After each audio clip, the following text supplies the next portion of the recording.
Adriana Regina Braga, doutora e mestre em Psicologia do Desenvolvimento Humano e Educação pela Faculdade de Educação da Universidade Estadual de Campinas, docente na Faculdade de Educação da Universidade Federal de São Paulo, a Unifesp, Escola de Filosofia, Letras e Ciências Sociais, é membro do Núcleo Temático de Estudos e Recursos da Fantasia nas Artes, Ciências, Educação e Sociedade, desenvolve projetos de extensão e pesquisa em educação ambiental, atuando na formação e no aperfeiçoamento de professores, autora de artigos, livros e trabalhos especializados em temas relacionados à educação ambiental, é membro do GPEM e também do GERAGE, né, que é o Grupo de Estudos sobre Raça e Gênero.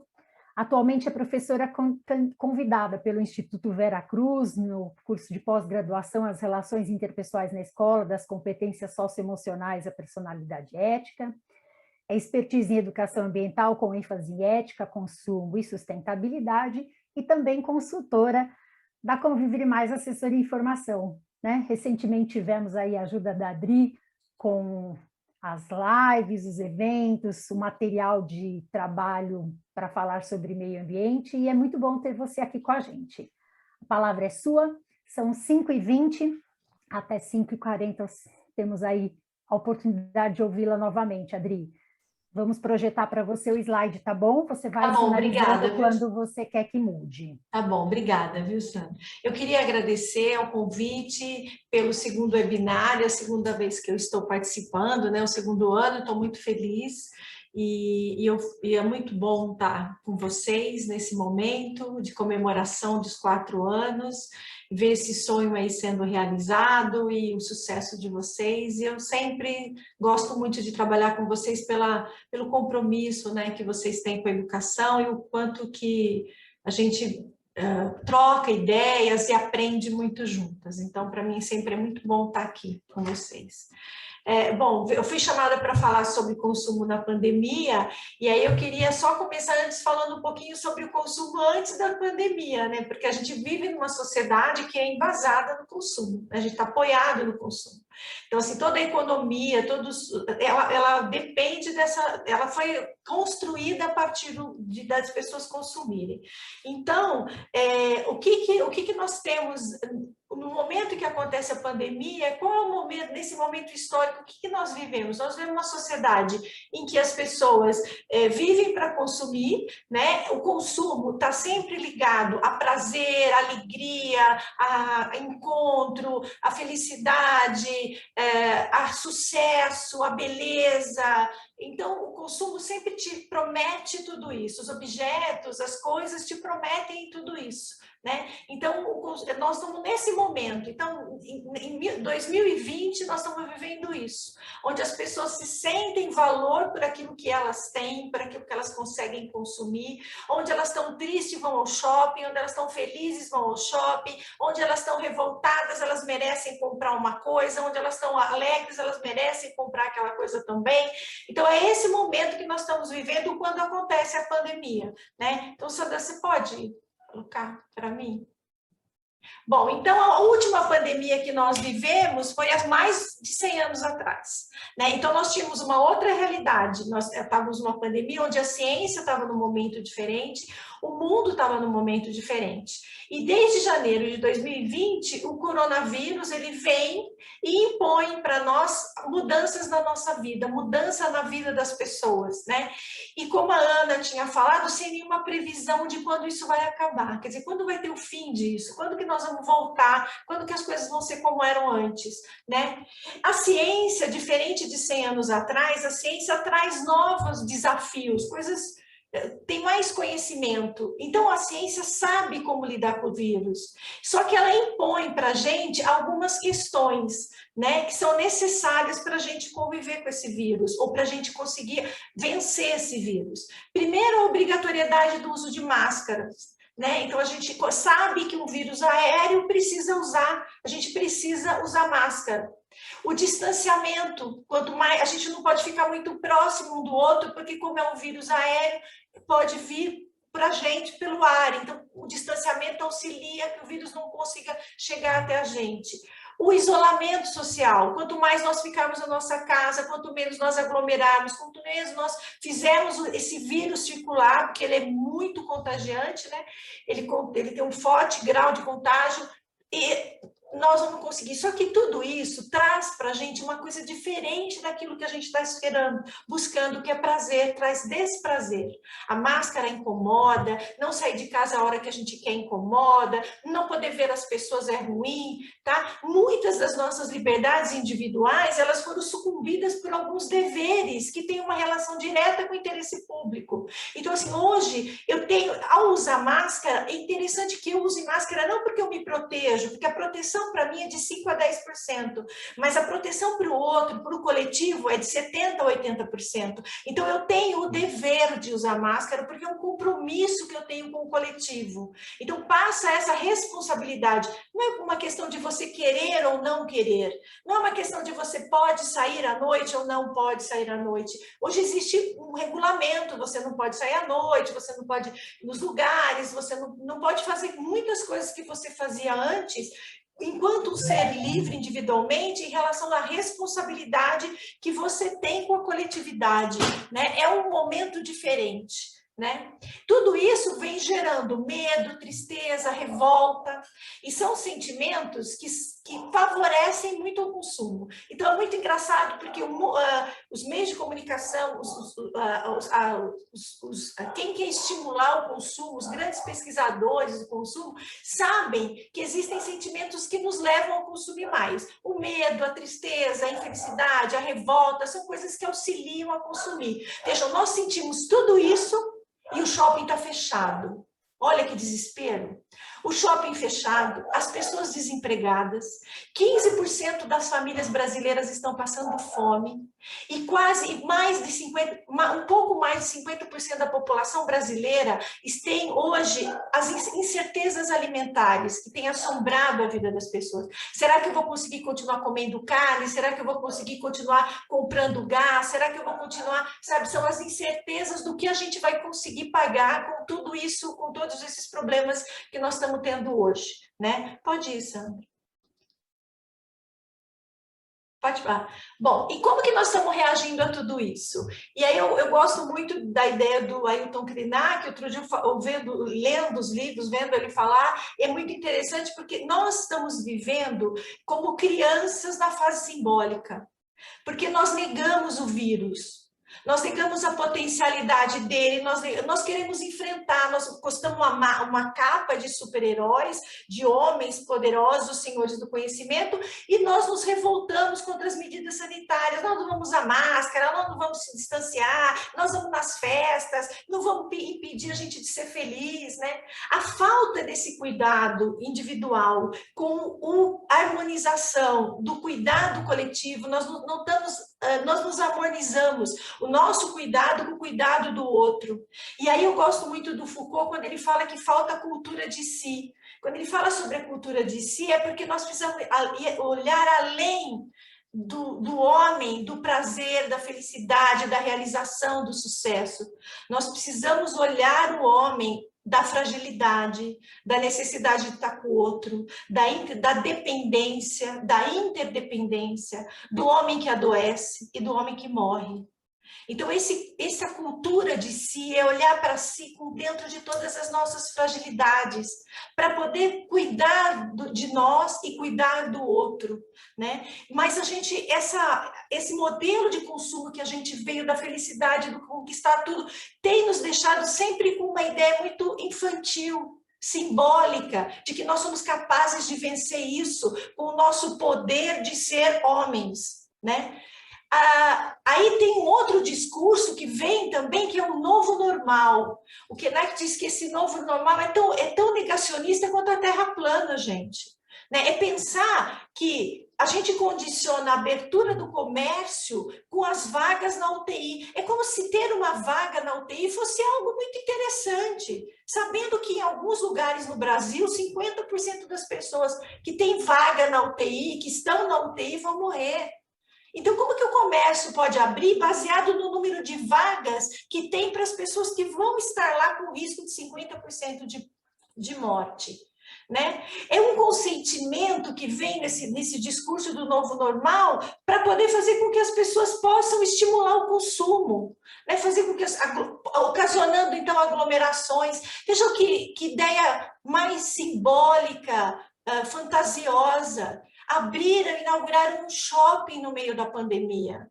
E as pessoas foram em peso, aglomeraram, como se fosse uma grande festa. Nós estamos aqui para enfrentar esse vírus. Quem ele pensa que ele é, né? É mais ou menos essa ideia, né?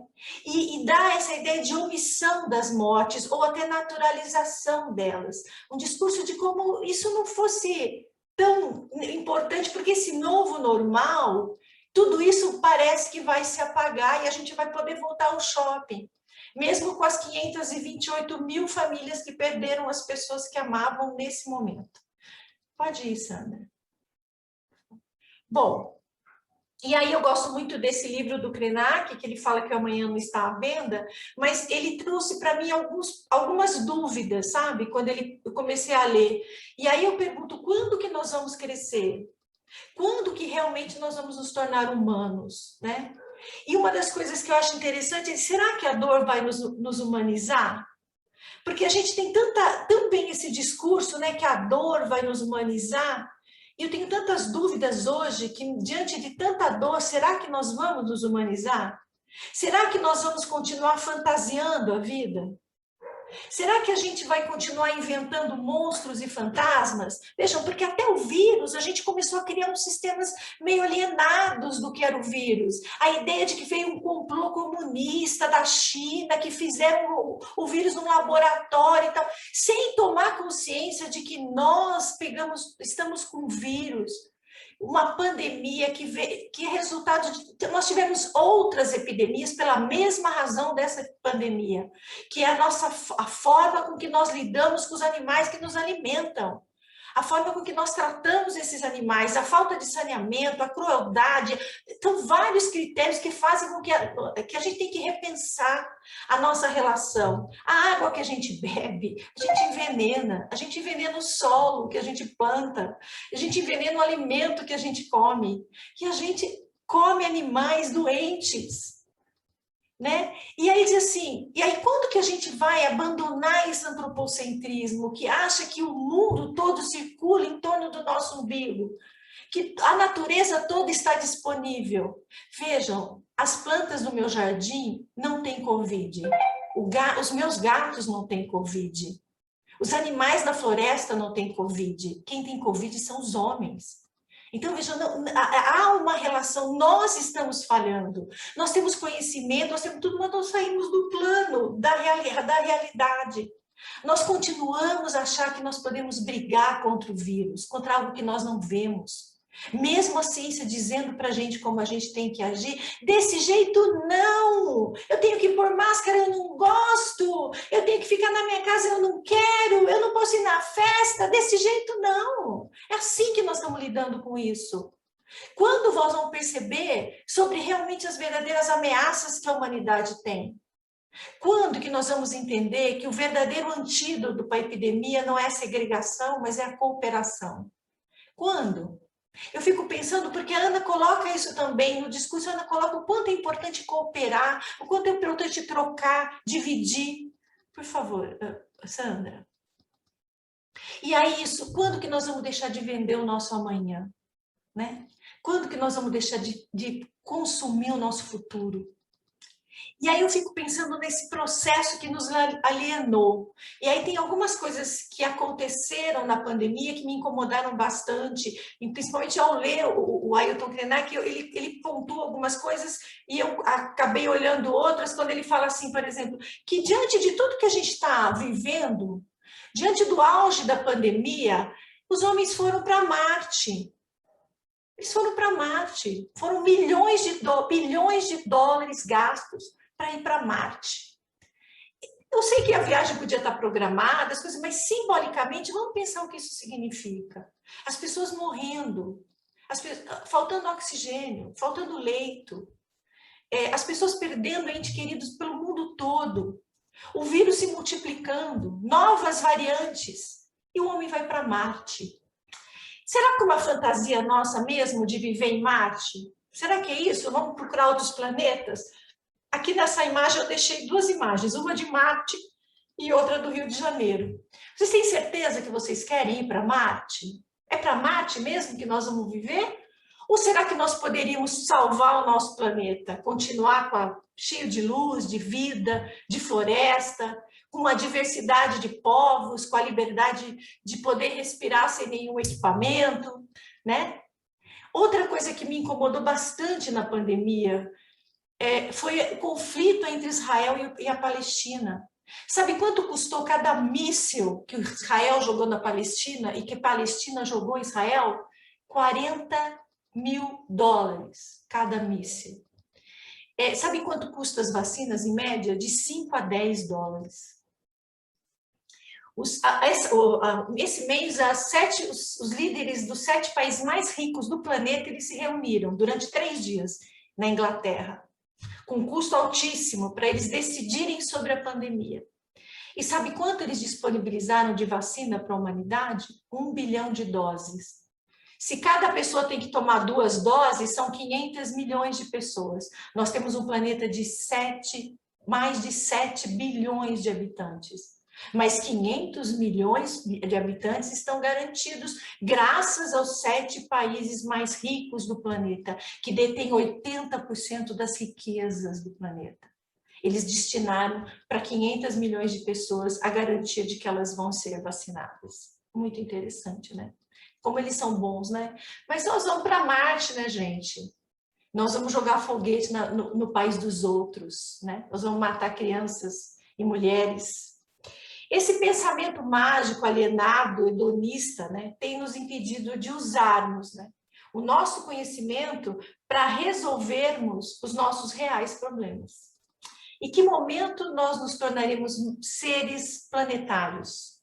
É isso que a Flávia disse de manhã. Quando que nós vamos ser seres planetários? Quando que nós vamos tomar consciência sobre o nosso planeta? Sobre as pessoas que estão aqui, sobre o sofrimento do outro? Por favor, Sandra. Agora, para fechar, eu queria falar uma frase do Krenak, que eu acho que ajuda muito a gente pensar por que nós estamos confinados, por que nós estamos reservados, por que nós estamos para dentro. E ele diz assim, a nossa mãe, a Terra, nos dá de graça o oxigênio, nos põe para dormir, nos desperta de manhã com o sol, deixa os pássaros cantar, as correntezas e as brisas se moverem, cria esse mundo maravilhoso para compartilhar. E o que a gente faz com ele? O que estamos vivendo pode ser a obra de uma mãe amorosa que decidiu fazer o filho calar a boca, pelo menos por um instante. Não porque não goste dele, mas por querer lhe ensinar alguma coisa. Filho, silêncio. A Terra está falando isso para a humanidade. E ela é tão maravilhosa que ela não dá uma ordem, ela simplesmente está pedindo silêncio. Eu acho que esse momento que a gente está era um momento de muitos silêncios. Silêncios para a gente refletir sobre exatamente... Eu não acho que a gente vai ter um novo normal, porque eu acho que a gente não vivia aquilo que era normal. Por isso que o resultado das nossas ações hoje mostrava que aquilo não era normal. Acho que a gente tem que pensar exatamente em como a gente vai trazer essas crianças para a escola, porque eu também não acho numa escola que fique diante desse novo normal. Sabe? Eu acho que é uma escola que a gente precisa se silenciar para ouvir, a gente precisa acolher, a gente precisa pensar nessas crianças que estão chegando e que estão com esse cuidado de si e do outro, essa harmonia do cuidar do outro, que é realmente isso. São 528 mil pessoas que morreram, e entre elas estão os pais, os avós, os tios, os irmãos dos nossos alunos. Eu acho que a gente tem que pensar muito nisso, né? Porque a gente tem que mudar esse cuidar de si, enxergar na gente essa fragilidade que a gente tem, que é humana e que é naturalmente humana, né? Eu acho que é isso. Dri, em cima do seu tempo, sobrou um pouquinho ainda. Olha que delícia. Ai, que bom! Beleza, Dri? Mais uma fala, né? Antes de eu passar a bola para a Thaís, assim, que nunca... ela pode ser curta, mas ela é sempre muito desequilibradora e é o que as pessoas estão dizendo aqui no chat, né? E aí a gente pensar que nós não somos isolados, né? E nós precisamos olhar para esse todo que é onde a gente vive, né? E a gente precisava olhar para a gente, para quem está ao nosso lado e para o todo, antes de se preocupar, talvez, de conhecer planetas afora. Mas isso dá pano para a manga e a gente abre para o papo daqui a pouquinho. Mas para dar continuidade, por mais tempero nesse caldeirão, né? Eu quero chamar e apresentar uma. Eu ainda enxergo ela como uma menina, né, Tatá? Obrigada. Mas ela agora é a mamãe da Manu, né, a nossa mascote, e eu me lembro de quando conheci a Thaís e ver essa trajetória toda me deixa muito feliz e mais feliz ainda de poder estar aqui com vocês, né? Inclusive com você, Tatá. Mas vou apresentá-la formalmente, né? Tá bom. A Thaís Cristina de Leite Bosa, doutora e mestra em Educação pela Universidade Estadual de Campinas, a Unicamp, especialista em relações interpessoais na escola e a construção da autonomia moral, dedica-se, né, aos estudos e pesquisas relacionadas ao bullying, cyberbullying, agressão virtual e educação digital. Atualmente é formadora de docentes em escolas públicas e particulares, além de compor o corpo docente do curso de pós-graduação às relações interpessoais na escola, das competências socioemocionais à personalidade ética, do Instituto Vera Cruz. Integra o GPEM, né, que é o Grupo de Estudos e Pesquisas em Educação Moral, e o UNIPEI, que é o Grupo de Estudos e UNIPEI, que é o Núcleo de Pesquisa, Extensão e Educação em Infância do Instituto Vera Cruz. É expertise em agressão virtual, educação midiática e convivência ética no ambiente virtual e gestora de projetos da Conviver e Mais. Seja bem-vinda, Thaís. Obrigada, Sandra. É um prazer estar aqui. 17h40 até 18, né? A sua fala, tá bom? Tá joia.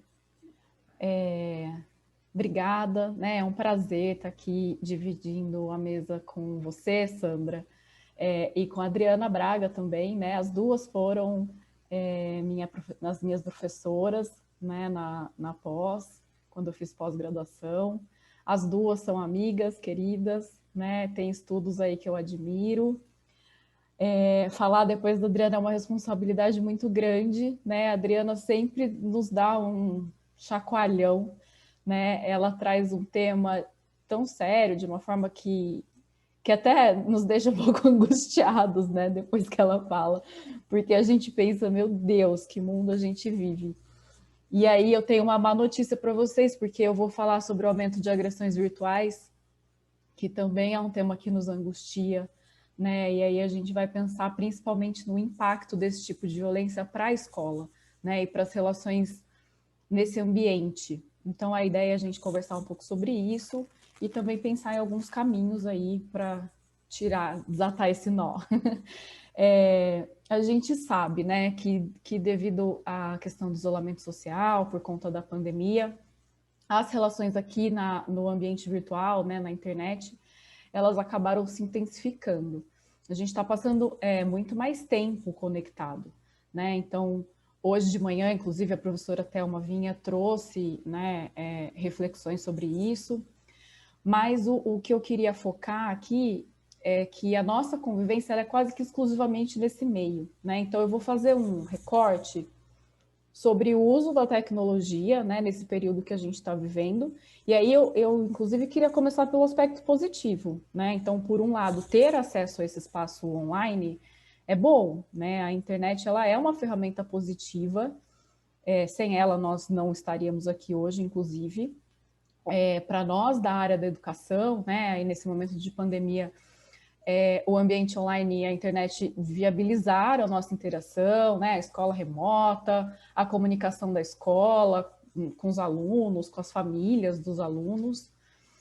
Mas a questão é que esse espaço online tem algumas características que são potentes, né? Para situações de violência, para relacionamentos desrespeitosos, para alguns comportamentos agressivos, disseminação, né, de conteúdos que não são verdadeiros, ou que muitas vezes até ferem, né, as pessoas. Porque eu acho que é importante a gente lembrar que os espaços online, eles são ocupados por pessoas. né? Então, é sobre essas características e sobre essas formas de violência na internet que a gente vai falar. Eu vou começar abordando um comportamento agressivo, né, que teve um aumento expressivo recentemente, desde o ano passado, que é o cyberbullying. Na verdade, são situações que já existiam antes da pandemia.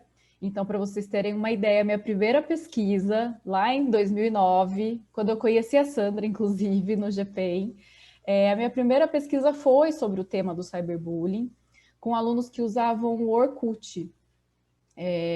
Vocês se lembram dessa rede social, né?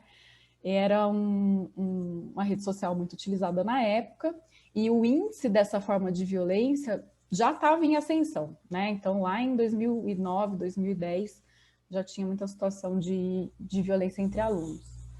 Acontece que hoje, essas situações de cyberbullying acabaram se intensificando, né? Devido a esse tempo que as crianças e adolescentes estão convivendo online.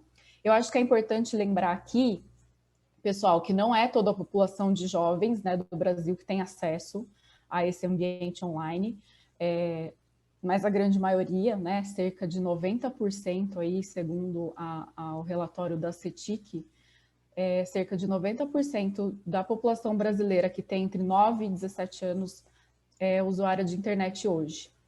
E o que é esse cyberbullying, né? Acho que é importante a gente definir do que a gente está falando. Então, é um tipo de agressão virtual, mas é uma prática violenta que acontece entre pares, né? Então, entre sujeitos que possuem relações simétricas, né? Então, por exemplo, entre alunos de uma escola. São situações, então, que os alunos ou as alunas usam a internet para ofender o outro, para humilhar, para expor, para excluir, né? Então, usam a ferramenta tecnológica para deixar de lado outro estudante. E essa forma de violência, né, essas situações, acabam acontecendo entre pessoas que se conhecem, né? Isso significa que essas ofensas, elas são de autoria de uma pessoa que é conhecida do alvo, né? Alguém que esse alvo convive diariamente. E é justamente aí que está a gravidade desse problema, né? Porque a violência, ela vem de um grupo, né? No qual o adolescente ou a criança quer pertencer, né? Então, existe um impacto do ponto de vista até psicológico na formação da personalidade de quem é alvo, na imagem que ele, então, tem diante dos colegas. Além disso, não são brincadeiras, né, entre alunos, embora esse argumento esteja muito presente aí na fala, principalmente dos adolescentes, mas existe uma intenção por trás dessa prática, né? Então, o que acontece com frequência é que muitas vezes são usados perfis anônimos, né? Então, você sabe que foi um aluno ou uma aluna da sua turma que te humilhou, mas você tem dificuldade de identificar quem é. São muitas as situações de cyberbullying que as escolas têm enfrentado, principalmente, né, desde março do ano passado, e esse ano continua, né, contando as situações que a escola fica sabendo, porque o cyberbullying ele acontece a princípio em ambientes virtuais que não tem a presença de um adulto da escola ou um familiar, né, acontece geralmente em grupos de WhatsApp ou em grupos fechados no Instagram. Mas a gente precisa lembrar que a internet ela é um espaço público, né? Então, um conteúdo que era para ser privado e que muitas vezes pode ser compartilhado nesses espaços privados, eles podem se tornar públicos, né? Esses conteúdos rapidamente. Inclusive, tem uma reflexão muito importante que a professora Luciane fez recentemente numa matéria, né, que saiu na internet, que algumas escolas obrigam os alunos, né, a abrirem suas câmeras, agora na aula online, e em decorrência dessa regra, a escola até acaba favorecendo a exposição dos alunos e até o cyberbullying, né? Então, por exemplo, uma situação frequente que tem acontecido é que como a câmera, né, na aula, às vezes está aberta, porque é uma exigência, enfim, alguém filma uma parte da aula, né, ou tira uma foto, um print de uma cena específica, ou de uma expressão, né, facial. E aí os adolescentes eles criam memes, figurinhas, para ridicularizar, né, esse aluno ou essa aluna. E aí o problema disso é que esse sujeito passa a ser alvo de chacota, né? E a escola, como um espaço que é favorável para a aprendizagem da convivência ética, ainda abre pouco espaço para refletir sobre esse tema, né? O que geralmente acontece é que há pouca discussão de regras que são importantes para regular a convivência nesses ambientes, né? Ou a gente ainda reflete pouco sobre as consequências de comportamentos como esse, né? O impacto para a vida do outro. Ou a gente ainda reflete pouco sobre as regras, né, que são importantes e que respeitam a dignidade das pessoas, né? Além do direito do uso de imagem, enfim, tem uma questão legal aí, regras que são embasadas em princípios, né, éticos que respeitam a dignidade das pessoas. A invasão da privacidade acontece muitas vezes, né, porque o aluno está na casa dele, e às vezes ele não quer mostrar aquele espaço, né, ou como ocorrem as relações naquele espaço. Então, é uma reflexão que a escola pode e deve fazer. Outra situação que a gente tem enfrentado, né, quando a gente pensa na violência entre pares, é que são criados grupos de WhatsApp, né, ou grupos no Instagram, para excluir, para falar mal, para humilhar alunos específicos. Às vezes, mensagens que são trocadas no privado, no WhatsApp, são divulgadas depois num ambiente que é público, né? Então, divulgar, às vezes, a intimidade, né, de um aluno ou de uma aluna, e aí isso vai para o espaço público, que é a internet. E aí vocês estão pensando, né? Vocês podem até me questionar, mas Thaís, não são só os alunos, né, que passam por isso, os professores também, né, são alvos dessas situações. É verdade. Mas quando a violência na internet acontece entre um aluno e um professor, né, segundo a literatura da área, não se configura como cyberbullying, porque tem uma relação de hierarquia entre professor e aluno, né? Então, por isso, essa forma de violência se configura como cyberassédio. Ainda que, né, as consequências da exposição, da ridicularização sejam tão graves quanto, né, uma violência ali entre alunos.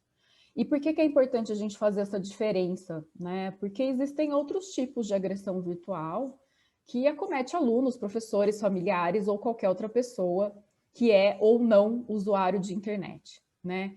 Então, por exemplo, teve um aumento agora, durante a pandemia, de situações de linchamento virtual, né? Então, como o próprio nome diz, é quando um número grande de pessoas, né, uma massa, se reúne nas redes para atacar, para fazer críticas desrespeitosas, para emitir opiniões, julgamentos de valor, né? Muitos hoje sofrem o cancelamento na rede, que é um termo mais recente, que é um tipo de boicote àquela pessoa.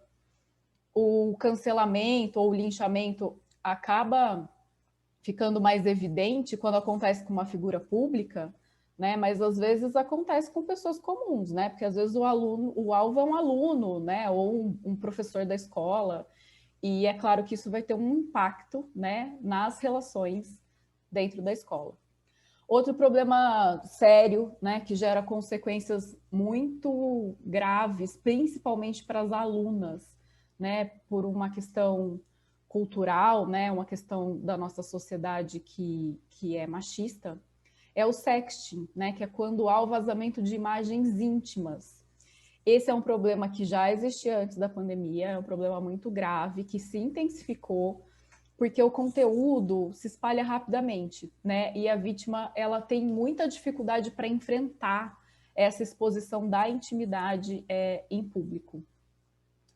E essa característica, pessoal, que vai marcar a crueldade das agressões virtuais, porque é isso, a internet é um espaço público, né? A internet tem uma plateia que julga muitas vezes, né? Tem muita gente que pode ter acesso ao conteúdo que está humilhando ou que está expondo alguém, uma pessoa, né? Porque tudo que acontece na internet tem um impacto na vida das pessoas. São pessoas reais, que têm sentimentos, que sofrem, né, embora não estejam na nossa frente fisicamente, são pessoas. Tem, inclusive, uma pesquisa recente que foi divulgada ano passado, de alguns autores, eu não me lembro o nome, mas depois eu posso pegar aqui a referência para vocês. Eles apresentaram as consequências, né, para quem é alvo de uma violência na internet. Então, a gente já sabe que gera, né, um dano à saúde mental, né, das pessoas que são alvos. Então, a gente tem casos de pessoas que sofrem de insônia, ansiedade, depressão. Os adolescentes, né, costumam se isolar, eles se sentem sozinhos, eles acabam tendo medo de ir para a escola, eles desenvolvem fobias, distúrbios alimentares, questões de dificuldade para dormir, tem queda no rendimento acadêmico, e a gente sabe, né, por meio aí de divulgação de casos, de que alguns alunos abandonam a escola depois de terem sofrido violência na internet, e alguns chegam a cometer suicídio. Além disso, essas consequências, né, para a vida de quem é alvo costuma ser duradoura, né? Então, a médio e a longo prazo. Porque dificilmente um conteúdo é deletado do espaço virtual. Mesmo que eu apague, né, aquela mensagem, aquela foto, aquele áudio, eu não sei quem viu, né? Eu não sei se alguém compartilhou, se alguém salvou o conteúdo no celular. Isso significa que na internet a permanência dos conteúdos, né? Tanto no espaço quanto no tempo, daqui a 10, 15 anos, as pessoas podem ter acesso ainda àquele conteúdo, né? Então, isso faz com que o alvo sinta a agressão de forma repetida. O sofrimento ele é prolongado, né? Dificilmente ele consegue recuperar esse conteúdo ou apagar, né, esse passado digital. Bom, e o que a escola tem a ver com isso? Muitos dos problemas, né, que acontecem, os conflitos que acontecem no espaço virtual, ecoam nas relações presenciais dentro do ambiente escolar, né? Por quê? Porque a internet, na verdade, ela é uma extensão do pátio da escola, né? Lá os alunos convivem, pais convivem, professores, funcionários. Não tem como a gente separar, né, o espaço virtual do mundo real, né, das relações presenciais, porque as pessoas que convivem ali são as mesmas, né, nesses dois ambientes. Então, a gente parte de um pressuposto que a escola, né, é um espaço coletivo, como a Flávia falou muito bem hoje de manhã, é um espaço favorável à aprendizagem da convivência, e essa convivência hoje, ela é também virtual, né? Então, a gente precisa incluir essa temática na função mesmo, né, na cultura da escola. A escola ela é uma instituição responsável pela formação, né, de pessoas, de cidadãos, né? Hoje o cidadão ele é um cidadão digital também. E aí a gente tem defendido, né, dentro do nosso grupo, o GPEM, né, nosso grupo de estudos e pesquisas, e também pela Convivery, um trabalho preventivo e interventivo da escola, né? Então, prevenção e intervenção são ações diferentes, mas que se complementam, né? É importante que a escola saiba o que fazer quando ela se depara, por exemplo, com uma situação de cyberbullying entre os alunos, né? É preciso que ela faça, né, que ela tenha ali uma ação diante de uma situação real que chega para ela. Mas é importante também que ela trabalhe com todos os alunos temáticas que envolvem a convivência online, né? Porque é isso que essa geração vive, né? É isso que essa geração ela precisa efetivamente, né? Então, de uma forma assim bem prática, né? O que a gente pode fazer quando a gente tem uma situação de cyberbullying? Então, a primeira premissa é que, como a Luciana Nogueira falou, problemas complexos exigem soluções complexas, né? A gente não consegue listar aqui uma sequência de ações que são, né, como uma receita de bolo, que a gente segue e aquilo vai ter um impacto ali. Mas a gente sabe que essas ações, elas não são ações estanques, elas não podem ser ações pontuais, né? Então, não é isso que a gente está defendendo aqui. Mas, de imediato, algumas ações da escola, elas são fundamentais, né? Então, a primeira delas é fazer uma força-tarefa mesmo para tentar retirar o conteúdo das redes. Porque esse conteúdo, ele se propaga muito rápido, né? E aí, quando sai do âmbito da escola, do âmbito do grupo de WhatsApp de alunos, a gente perde o controle. Outra coisa que é importante, né, pensar aí numa orientação até que os educadores podem dar para quem for alvo de cyberbullying, não responder à agressão, né? A gente tem um impulso, muitas vezes, de revidar, de tentar responder aquela agressão, mas a orientação é printar aquele conteúdo que está ofendendo, né? Ou pedir para alguém fazer isso, e se afastar um tempo das redes sociais. Por quê? Né? Porque não é indicado a gente ficar relendo ou revendo aquele conteúdo desrespeitoso, né? Justamente para evitar o sofrimento prolongado de quem é alvo. Porque toda vez que ele lê, ou que alguém comenta, ou que alguém dá uma risada, é como se ele estivesse revivendo, né, aquela agressão, aquela humilhação. Outra coisa importante é incentivar esse alvo a falar sobre o que ele está sentindo, né? É importante que o educador use uma escuta ativa, uma escuta empática nesse processo.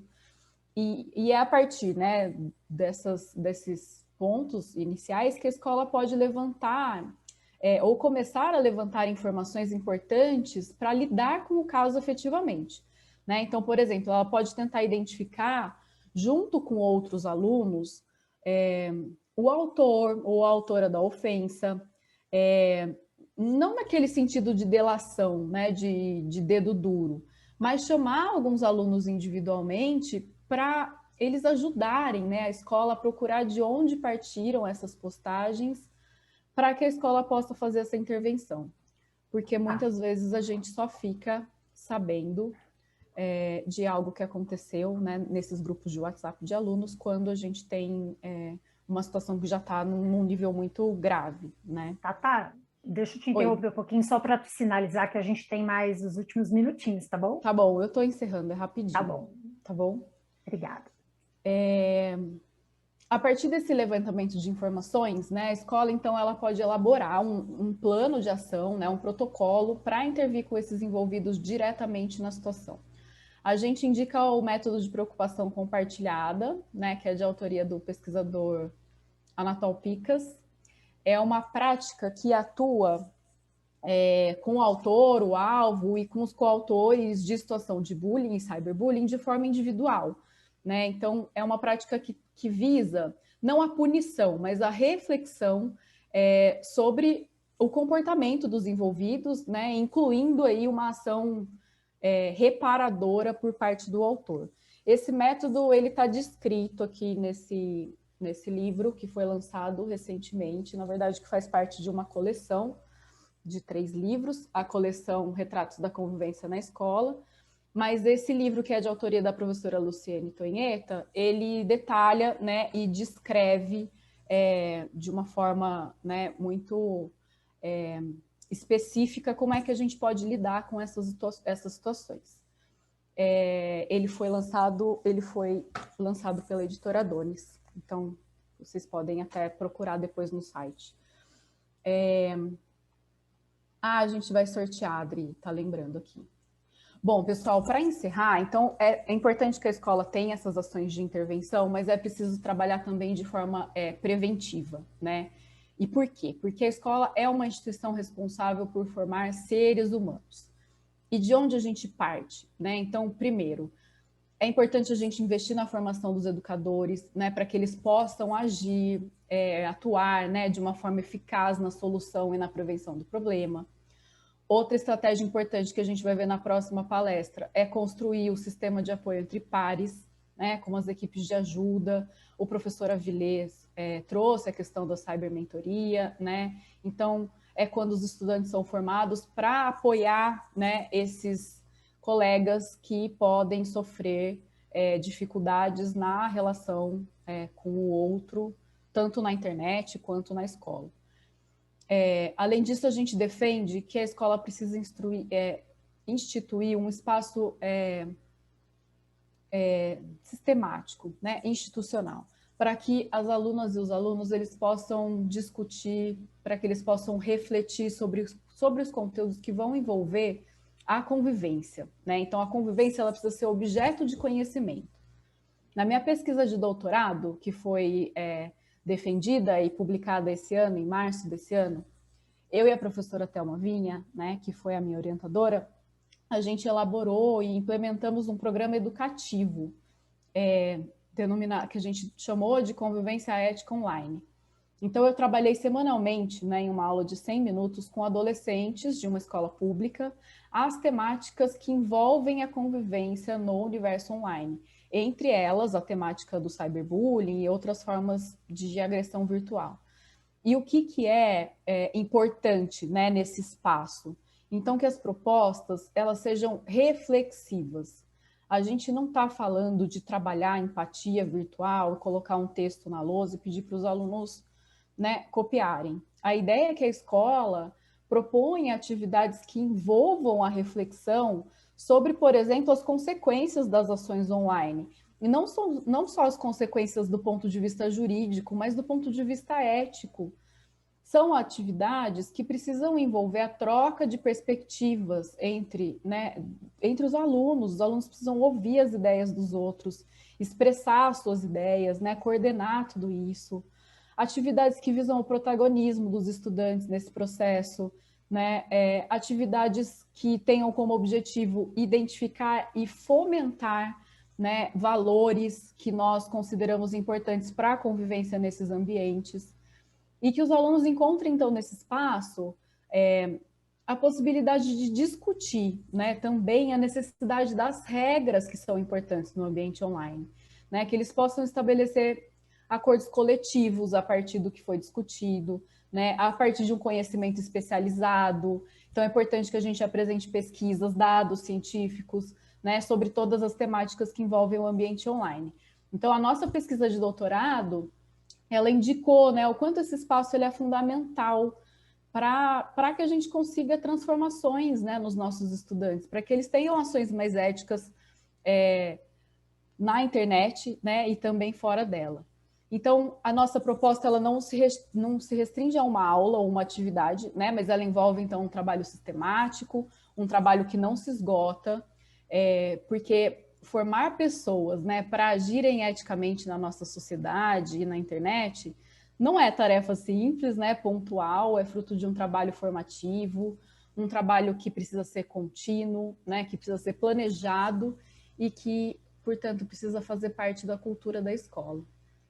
Então, respondendo à pergunta, né, do nosso webinário, se a gente quer sair da pandemia diferente, né, se nós, da escola, educadores, queremos construir uma convivência mais ética, mais respeitosa, né, mais positiva, responsável nas redes, a gente precisa refletir, né, sobre a forma como a gente tem usado a tecnologia. E lembrar, né, por fim, que a internet ela é feita de pessoas, e as pessoas que transformam o mundo, né, Adriana Braga? Com E certeza, todas as pessoas que convivem na internet, elas passam ou elas passaram um dia pela escola. Sim. Então, a gente tem a escola como um espaço fundamental, formativo, né, para a gente transformar a nossa sociedade e a nossa convivência na internet fora dela também. É isso.